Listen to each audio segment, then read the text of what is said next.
everyone, and welcome back to Mission Success Women in Multifamily, the monthly podcast series dedicated to powerful female leaders in the multifamily industry. I'm Laura Valean, Senior Editor with Multi-Housing News, and you're listening to the October episode. Alfred CEO and co-founder Jessica Beck stands out as one of the few women in Proptech, a field where female leadership remains rare. Recently, she has taken the helm of the entity that resulted after Alfred and Quarterra's property management merger. Combined, the new platform oversees operations on some 52,000 units across the country, representing more than 20 billion in assets. How did Jessica Beck find success in a sector largely dominated by men? Stay tuned and you'll find out.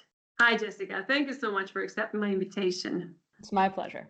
So there's been lots of talks around diversity in the real estate space and in technology over the past decade or decades, yet only an estimated 10% of Proptech founders are women. Why do you think the Proptech industry still feels like a boys' club, and what's really keeping women from breaking through?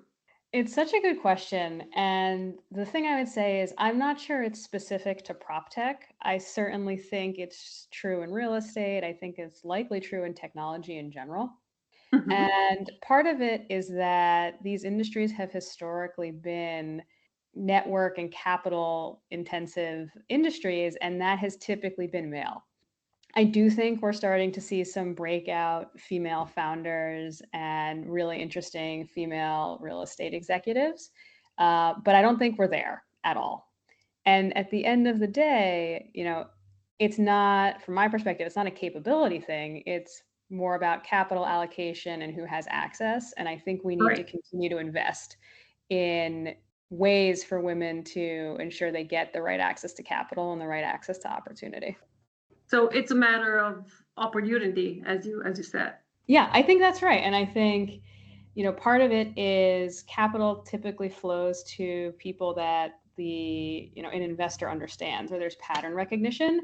And to your point, there typically are just more men pitching for, either real estate deals or technology deals. So the pattern recognition will continue to reward that. I think we need to change some of that pattern recognition and make it a broader pattern so that women are both doing some of the capital allocation and also are seen more frequently, seeking it out. Mm-hmm. What does leadership look like for you in this space, a space where women are still underrepresented? How do you make yourself visible without being tokenized? Leadership to me isn't about being, the woman in the room. I'm a founder before I'm a female founder. Mm-hmm. And I think on one hand, it's very easy to be visible as a woman in this space because there are not a lot of us. On the other hand, I don't want to be viewed as a woman in this space. I want to be viewed as a successful business person in this space with a killer business and evaluated on and respected for what we've built and the results that we've delivered and the trail that we've blazed. So I think the balance is recognizing that on one hand, yes, as a female leader in the space, I'm more visible. My business partners are more visible. At the same time, we represent much more than being a woman. We represent being hopefully successful leaders, building something interesting, differentiated, and impactful. But sometimes the reality isn't how we want it to be because, there's a lot of pressure for women in this space. And some other women told me there's a lot of pressure for them to be able to lead like a man, or this is expected of them in order to be taken seriously in these circles, either investor circles or technical circles. Did this ever happen to you? How did you react in those instances? I think early on, I definitely felt that presence and that pressure. But as we've gone forward, I've started to really think a little bit differently around it. I think there's a lot of pressure to be a certain type of leader. So maybe that type of leader is overly ambitious. They put speed and outcomes and delivering over, empathy and being a people leader. And I think there's a lot of examples, of successful companies where that tension exists. And the more that I've thought about it, I don't agree with that. I don't think you can't be successful if you aren't both excellent and empathetic. And I think that's an edge. I think that's a differentiator. So from my perspective, the longer we've, been in the industry and built our company, the more I want to generally challenge this notion that there is one way to lead, and that is the best way. I think there are many ways to lead. And I think that there's a balance of capabilities, skills, and styles that can build great companies. And I, particularly at Alfred, I feel really strongly that we are excellent. We deliver results. We're highly ambitious. And at the same time, we don't compromise on the integrity, empathy, and people side of our company. Mhm. You said that these moments were more frequent at the beginning of your career. Can you share a moment when unconscious bias showed up in a subtle but telling way, and how you responded to it? So when we started Alfred, it began as a consumer tech and home services company. And a lot of what we did was aggregate home services into one platform and try to anticipate when they would be needed. So that might be home cleaning or clothing or getting a dog walked. And the whole goal was not to be on demand, but to be on routine and be able to predict the needs so that you could just anticipate it. I remember when we went in to pitch, probably for our seed round or our Series A, and our entire audience was typically a male investor, and we were Mhm. describing our business, and someone, very genuinely looked up at us and said, "Oh, it's like a wife. You've built a wife." And Wow. my business partner and I sort of paused and we said, "That's not what we think we're doing, but that certainly is one way to, that's one interpretation or something that, we had to gently deflect." But I think that's not even an Mhm. unconscious bias. I think that was a conscious bias, right? Like that was the Right. stereotype. If you're in a consumer tech home services business, this is clearly, the female domain, and it's just what my wife does. So we spent a lot of time trying to counteract that narrative, and we named our company for a boy. It's named Alfred. Important to play with those tensions. Do you think that women in multifamily prop tech are expected to prove their technical competence and their leadership potential in ways men aren't? Have you ever felt this burden? I generally think that women are probably asked to prove more, for better or for worse. And I do think that's unconscious, but I do think it shows up. I think we need to be technical. We need to be strong leaders. We need to be financially savvy. We need to be, team leaders and culture leaders. But also Um, empathetic and and also, yeah. yeah, all of these things. And Yeah. I think that's true generally when you see women in leadership, whether that's in business and tech and politics. But at the same time, I think that double standard cuts both ways. So yes, I think it's there, but it creates a rigor and a resilience, and it gives a sort of edge and capability and competency that can make you better. I don't think it's going to go away. So Mhm. my perspective has been to use it as an opportunity to be better. I know you have a friend who is also your business partner, and the two of you go way back. To what extent do you think your close relationship has helped you build your successful business? I would recommend that anyone who start a business don't do it alone. I know it's probably in vogue right now, but starting a business with a friend and a co-founder, was probably the smartest thing that we both did. We built our business based on, the trust that we had for each other. And when you're building something, particularly from scratch, that's never been built before, it's extremely hard. And having a partner who you can go through the ups with, go through the downs with, problem solve with, and also divide and conquer, I think is Mhm. critical. I don't think we would be where we are today without, both of us having really rolled up our sleeves and gone into the trenches together and come out different and better for it on the other side. Did the two of you have any role models when you entered the industry, or did you just look up to each other?